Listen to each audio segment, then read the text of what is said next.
eSuite's 10-week e-commerce accelerator is now open for enrollment. Our very first accelerator earlier this year was a huge success, with 54 graduates who are now putting their skills to use to further their e-commerce careers. Over 10 weeks, I personally will take you through the fundamentals of e-commerce, from strategy to marketing, tech, finance, supply chain, and more. We've made this course 100% remote and flexible to fit around your busy life, with recorded live classes, an active community, over 20 cheat sheets, and more than 600 pages of e-commerce content. But the best part is, you get to meet and connect with some of the best and brightest up-and-comers in e-commerce in Australia. Enrollments are now open, and class kicks off on Tuesday, August 23.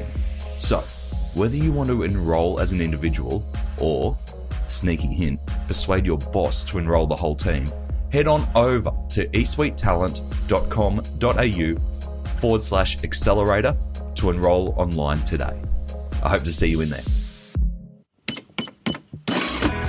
Welcome to The Checkout. We catch up with previous Add to Cart guests and ask them 5 quick questions to get to know them better and leave you with a little extra inspiration to get you through your Friday. Today's checkout features Amy Lynes, People Support Manager at Lush Cosmetics. Lush has been selling those amazingly fragrant products for almost 30 years now, and they have 923 Lush shops in 52 countries worldwide. And that includes some brilliant e-commerce stores, of course. In Australia, Amy and the team look after up to 800 team members at a time across Australia and New Zealand, ranging in responsibilities from retail to manufacturing to support office. Amy, thank you for joining us on The Checkout. We've learned a lot around what you're doing and your people at Lush, but we're here to learn a little bit more about you. 5 quick questions. Number 1, what's the weirdest thing that you've ever bought online? Okay, weird stuff. Do you know what? I actually I do a lot of sewing. I sew a lot of my own clothes. So yeah, a lot of sewing stuff. Like I'll just all of a sudden have 1,000 yards of elastic or something. But recently I got a buttonhole gauge, which I know sounds weird. Any sewists listening to this are going to be loving it.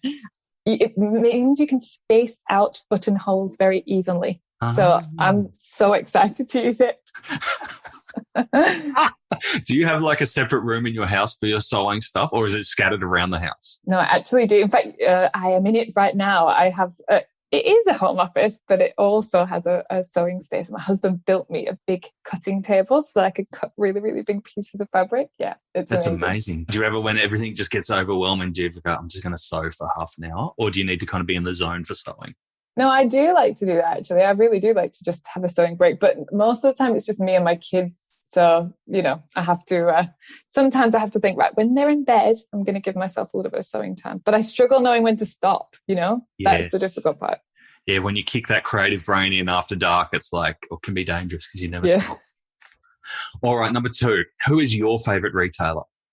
Oh, can I have 2? Can I have an in-store and an online? I really love Review, obviously an Australian company. I love their style of clothes. It's absolutely my style.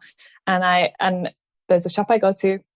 I think she's actually a manager there, but she remembers our names. She's really lovely. Like, she just gives a great experience. So I think it's half clothes, half person. And then online, I really love Hot Milk, actually. It's a maternity and nursing lingerie company. So they do, maternity bras, they do nursing bras. And I think that their resources are excellent. And B, they have just really great product as well, but really great returns, which I think when you're buying any kind of undies, right, you need to be able to try it on and return it if it's not right. So yeah, I love Hot Milk. Especially if you're making decisions, sleep deprived, 3 a.m. in the morning. That's right. That's normally when I'm buying them, actually, yeah. Awesome. All right, Amy, which e-commerce practice do you wish was history? I tell you what as a shopper, what always gets to me is if I get an email and I think, oh yeah, I must go and buy that thing. And then I go onto the website and then I get a pop-up that says, do you want to sign up to our email? And they don't have the X and I can't find it and it's really small and then I can't click on it. And so constant sign up to email pop-ups or like chats that won't go down. Like, no, I don't need to chat. I just know what I want to buy. It's the equivalent of the person who won't leave you alone in store going, can I help you? Can I help you? I'm like, no, I'm just browsing. Yeah. I'm just browsing. All right. Number 4, can you recommend a book or a podcast that our listeners should immediately get into? So a book that I haven't read yet, but I've ordered and I can't wait for it to arrive because it's right up my alley, is The Checklist Manifesto. I don't know if you've heard of it, but really it's basically singing the praises of checklists. And I think for anyone who works in a job where like you have to follow a process and it's always got to be a certain way, can be really important. So for certain HR things, I think it's going to be good. And I heard about it on a podcast called Caution Retail by Tim Hartford. Cool. I love that podcast. I mean, I love all podcasts really, but that one is all about basically learning from mistakes is effective learning, but it's easier and less painful if you learn from other people's mistakes. So every episode is like a really big mistake that somebody's made and what you can learn from it. And I think I've learned a lot about leadership stuff from that. That's a great hook. I love that idea for a podcast. Brilliant. Yeah, it's really good. Do you use in a checklist tool or what's your process for keeping a checklist of your to-dos during a day? Well, actually, we use Asana, the project management software. So I love Asana and I really work well off that. And I like having, to be honest, I like it because I can just look at today's tasks. Sometimes otherwise it can be a bit overwhelming, right? If you're looking at everything on the list. So that lets me hide a lot of stuff.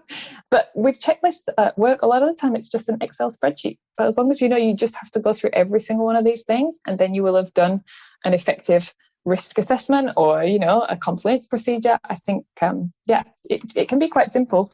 Yeah, absolutely. All right, last question I've got for you, Amy. Finish this sentence. The future of retail is? Bright. I think the future of retail is bright. We're emerging from COVID slowly but surely, and I think things are on the up for retail. What are you most excited about from a people perspective? Oh, gosh, great question. What am I most excited about from a people perspective? Do you know what? Everything people excites me, but I just think we're entering a bit more of a balanced era with people where I think the relationship between employer and employee is very important. And I think there's going to be a lot of really great kind of open dialogue and a lot of things that make businesses ultimately better. So yeah, I'm excited about this kind of new era of things being a little more balanced and a bit more give and take and people really working together to achieve good outcomes. That's what I think the future is going to look like. Oh, I love that. That excites me too. So well done, Amy. Thank you so much for joining us on The Checkout. Thanks. To hear more from Amy, jump back into episode 189, where Amy shares how having strong values in an organisation is not only essential for attracting like-minded customers, but also attracting and engaging team members. We discuss some of Lush's unique team benefits, including fair pay, bonuses for everyone, 50% off products, getting your birthday off, and the very cool Employee Benefits Trust, where employees actually own 10% of the company to make sure that decisions are always made for the right reason. Very cool. And we also discuss techniques for managing mental health, tips for recruitment, and how to get regular feedback from your team. So much in there when it comes to people. Thanks for listening, and until next time, keep adding to cart.